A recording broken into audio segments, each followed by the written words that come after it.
Heads up, if you have kids around, parental advisory is in effect. This is the Bone is Bone podcast with Lamont Tonelli. It's like water torture. Baby Huey. Chasta. And Joe Hawk. Welcome, everybody, to the very first episode of the Bonus Bone podcast. I am Chasta with my whole gang here. This is so exciting. That's right. Lamont Tonelli, Baby Huey, Joe Hawk. This is a podcast I've wanted to do for literally years. You've hounded us. I've hounded it. It's not really hounding. This is what happens when a woman nags. It finally works out. Yeah, you wore us down. It was like water torture. I don't deny that It's at all. called marriage, baby. Exactly. And you guys are all of my work husbands, as it turns out. So here we are. We're doing the podcast. We're so excited to be here. And, you know, a lot of times we have really fun conversation off the air. So that's probably what this is going to be like, except we'll probably have to change names for the not so innocent, just to make sure if we tell stories that we cover our asses. Oh, that's right. So we thought this is a way you guys can get to know us even better, as if there's anything else to know. And today we decided to start the podcast by introducing you to one of our favorite boneheads who has the most phenomenal story. Lamont, would you like to take it from there? Yes. Mullet Mike calls the radio station all the time. And Mullet Mike, are you there? Are you on the line with us, Mike? Yes, I am. All right. Now, Mullet Mike, to me, this was the most freaking intriguing story I've heard in my life. It has to do with a woman that you picked up by giving her a chicken sandwich. Is that correct? Yes, I am. All right. Now, first off, I want to know where you met this woman. Was it at a fancy bar? Was it at a singles club? Was it online dating? Where did you meet this woman? Okay, so if we want to go back during when COVID started, yes, in 2020, I used to go around to the schools and I would get the lunches that they were giving away to people that were at home, and I used to collect them and take them over to a homeless encampment. Oh, that's nice. Well, you see, you are a humanitarian. Doing good things. I the love Lord's this. work. This is a feel-good story. Yeah, so far. Yeah, so I basically met her 2 years ago. Mm-hmm. And for 2.5 months, I brought them lunches every single weekday. So to be clear, she didn't work at the school. She was homeless at the encampment. Is that what you're saying? Yeah, she's just a homeless person. Got it. Now, let me ask you, Mike, let me ask you, all you gave her was food at this point. Was it a sexual relationship? No, it wasn't. We had a lot of conversations. I learned about her life. So at what point did you broach the subject that you had a chicken sandwich for her and you were interested in her sexually? Okay, so basically I come out to Lake every single day and I feed the ducks and the geese. And I was out on the lawn. I had one knee down feeding them, and all of a sudden I hear a voice behind me saying, if you fed me like that, I would love you too. So she broached the subject to you. I almost just choked on my water. Absolutely. Did she know it was you? Did she recognize your mullet from behind? Feeding the ducks, or was she just saying that to a man who was feeding ducks? She just said it to a man that was feeding ducks, but once I turned around, she knew who I was. She recognized you. Oh, you could recognize that mullet from anywhere, right, darling. Exactly. I'm surprised she didn't recognize you from behind with the mullet, waving in the wind. So you turned around and you said... I said, hi, Amy. And she's like, how do you know my name? Wait, she didn't remember you from 2 years prior? That's kind of insulting. Right? No, well, he was only giving her school lunches at that point. Good point. I know, right? Right. That sounds so wrong. She remembered, but she didn't put two and two together. So I said, what do you want? You want some oats? Because I'm feeding the ducks oats and corn. This story gets better and better. It really does. Right. So you said to her what? I said, do you want oats and corn? Yeah. And she started laughing and said no. She goes, but I would take a chicken sandwich. Did she specify at that point what restaurant she wanted the chicken sandwich from? Was it like Wendy's or McDonald's? Chick-fil-A. Or Chick-fil-A. Churches. Or churches. Or did she specify what chicken sandwich she wanted? No, she didn't. She just was hungry. Yeah. And wanted some food. So you said? So I finished feeding the ducks,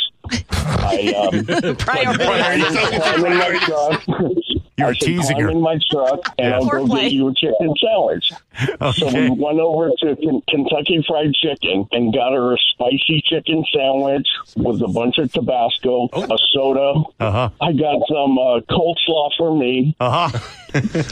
And then we came back to the lake. Okay, so we're sitting here, and I'm playing my golf game on my phone. She's sitting here in my truck, eating the chicken sandwich, and when she finished, she started coming over towards me. And I knew she had a spicy chicken sandwich with Tabasco. And I said, please drink the soda before you do this. Hold it. That's some good thinking there, Mike. Mike, I've got to back up here because I want to know one thing. Why would you assume that she was going to pull a Lewinsky because you bought her the chicken sandwich and you were playing your golf game while she was eating? Was it inferred that if you bought her the chicken sandwich, she would do this for you? Or did you just feel the magic between the two of you? No, the magic. No, she started leaning over the top of me. Yes. She was getting near it. What the hell's in those chicken sandwiches? Right? So she leaned over you. You told her drink some drink to clean the Tabasco out of your mouth and cleanse your palate. Move of the day. And she does that. And then what happens? She went and she bent over around I have one of those center consoles that have a compartment. So she leaned around that and then came over to me. She undid my pants, went under, I don't know if you've ever been in a truck. My steering wheel, I pull out 3 inches and then lift up 4 inches. Okay. So she got... What inches? I'm doing quick math here, Mullet. Okay, so you made room. She got her head underneath there and started getting busy while I'm playing my golf game. Wait, whoa. You did not put Dude, he down can your phone. multitask. That is amazing. Did you get a hole-in-one? I did actually. You're amazing. Amen. So you're sitting there playing a golf game at the park while a woman slides under your telescopic steering. That is correct. Okay. I guess he switched from a... This sounds like one of the greatest penthouse letters I've ever heard in my life. She rested on her head. Yeah, right? Do you rest your phone on her head? Okay, so she was into it about 3 or 4 minutes. Yeah. And because I've got my seat back, I can't see in my mirrors. Right. And I know everybody out here. And a park ranger buddy of mine came up to the passenger door and knocked on the window to wish me Happy New Year's, because this was January 4th. As soon as he knocked on the window, he scared the crap out of me, big time scared her. So she tried to go and jump off, but she hit her head on the bottom of the steering wheel. And to try to get out, she turned her head, and she has a couple broken teeth. And one of the teeth hooked into the side of the skin. Ouch. And she lifted up, and it tore it all the way up the side. Oh, Jesus. Oh, my God, Mike. I'm crossing my legs. Went from using a wood to a wedge. Jeez. Did you scream? Did the guy see What this? was What your happened? reaction? Oh, yeah. It hurt. But I started bleeding like crazy, so I grabbed the Kentucky Fried Chicken napkins and wrapped it up. Not a sponsor, by the way. And then Not anymore. I reached behind my seat and I got my green duct tape and then wrapped that up. Wait, whoa. You wrapped duct tape around your thing? Yeah, around the napkins. Around the napkins to make a homemade bandage. Got it. There goes. This guy's like MacGyver. I was going to say. Mullet MacGyver. It's like being on the battlefield. I was going to say battle. God bless you, Mullet Mike. Now, what the cop do when he saw with this? the ranger. Oh, he went right back to his truck and left. Seen it all. Now, what did she do? She was kind of scared because she hurt me, so she goes, I need to go. And I said, okay, We'll see you.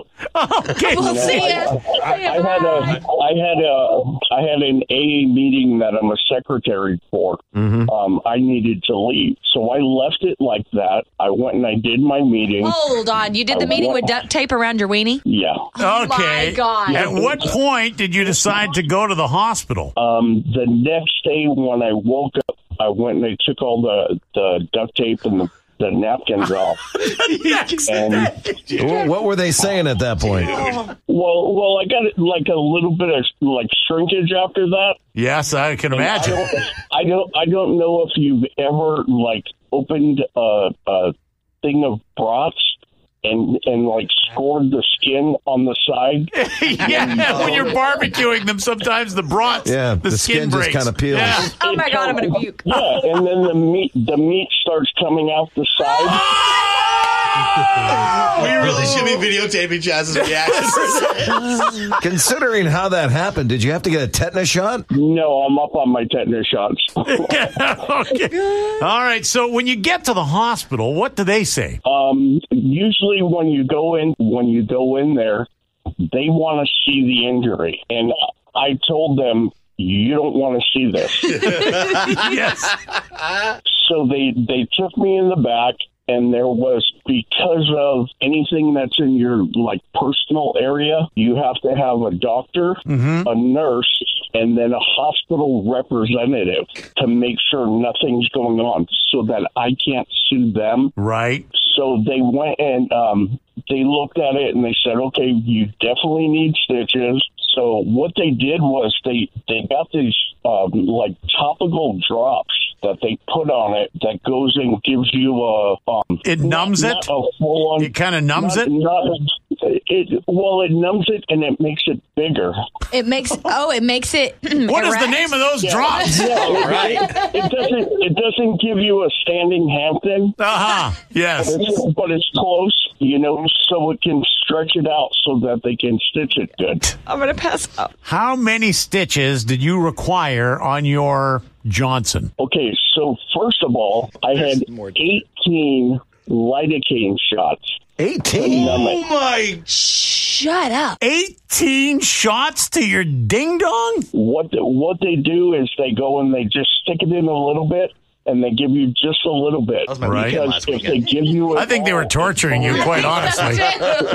You sure? But they go and they lightly numb it, and then the second time around the whole thing with the shots, they don't hurt as bad. 18. Then they go and they start sticking you with a needle to see if you have any feeling. And I ended up getting 9 stitches. Do you still have the stitches, or did they have to remove the stitches a week later? I got the stitches removed last Tuesday. That is always the worst. Why wouldn't they put the ones in that, like, the dissolving Right. ones? They are torturing you. Well, they wanted to make sure that it healed right. That's fair. Did it heal right, Mike? Yes, it did, actually. It was a really clean cut. Do you have a scar on your weenus? Actually, I have 2 scars. You have 2 scars. Hold it. This has happened before. Someone wanted water. Not exactly. That was for a hamburger the week before. No, not exactly like that. The first time it was one of those something about Mary stories with the zipper. I don't remember. What happened? The zipper. Oh, the zipper. You cut your wang in a zipper? Yeah, I had left the bar at 1:30 in the morning. That would be involved. How many stitches were required from your zipper? 6. You've had a total of, what is that? 15. 15, yeah. 15 stitches in his wiener. In your wiener. Stitches. Frankenstein. I have racing stripes. Yeah, you're You have racing stripes on his wiener. Oh, my God. You are have... pre-ribbed.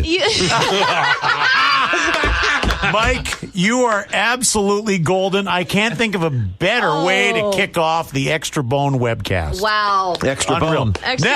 Now, let me add one last question for you. Are you going to get Alrighty. back together with this gal after this war story? No, as I mentioned on the radio, 2 boneheads, I never said where her encampment was, but 2 years ago I did. People remembered you calling in from 2 years ago about this woman? Boneheads do remember stuff like that. It's amazing. Bonehead Brian, and then the other person, all she said was it was like a 6'3" tall ginger, and they both told her that they heard about her on the radio. Snitch. Snitches get stitches, just like that's right. Oh my So that's the end of the romance between you and Chicken Sandwich Woman. There was never a romance. She came over like the Sunday after just to check on me to see if I was okay, and then did you feed her? She was probably just hungry. No, I didn't feed her. Okay. Last Friday, she came over and basically bitched me out for putting her on the radio. Gotcha. We never said her name. We never said her name. We just said she was missing a tooth. Yeah. And she Love for chicken sandwiches. She had a love for chicken sandwiches. Absolutely. Mike, let me say this. You have really kicked off the Extra Bone podcast. Right on. There's a lot of bone. There's a lot of bone on this. There's a lot of bone on that one. We go in depth with the Bone listeners on the Extra Bone. We thank you, Mike. All righty. Thank you, guys. I figured it was bone worthy. Absolutely is. You proved that. It's bonus bone worthy. So, in summary, let me say this. Parental advisory is in effect for these bone casts. Nice Probably should have said that at the beginning. Exactly. All right. We love you guys. Thank you so much for being here. We'll talk to you next time. Bye.